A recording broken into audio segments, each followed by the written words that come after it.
Isang high-value target sa kalakaran ng ilegal na droga ang bumagsak sa kamay ng batas matapos ang matagumpay na buy-bust operation ng PNP sa Maguindanao del Norte. Sa operasyon, nasabat mula sa sospek ang tinatayang mahigit kalahating milyong pisong halaga ng hinihinalang shabu, isang tagumpay sa pinaigting na kampanya ng pamahalaan laban sa ilegal na droga.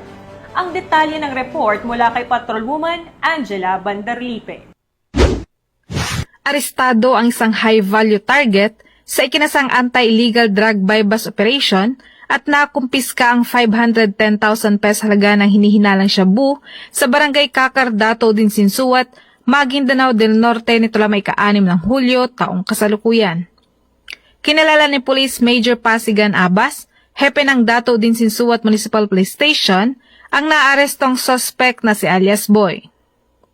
Naging matagumpay ang ikinasang operasyon ng operatiba ng Dato din Sinsuat Municipal Police Station katuwang ang 1st Provincial Mobile Force Company Philippine Army, Philippine Marines at pamahalang lokal nang nasabing lungsod at nakumpiska mula kay alias Boy ang 2 heat-sealed transparent plastic sachet na hinihinalang shabu na may bigat na 75 gramo at tinatayang nagkakahalagang 510,000 pesos at buy-bust money na ginamit sa transaksyon.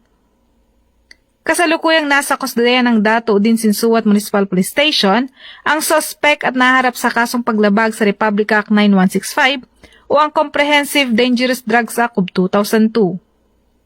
Ang pagkakaresto sa suspect ay patunay ng mas pinaigting ng kampanya ng Philippine National Police laban sa illegal na droga alinsunod sa direktiba ni Police General Torre III na palakasin ang operasyon kontra droga at tiyaking mapanagot ang mga nasa likod na iligal na gawain.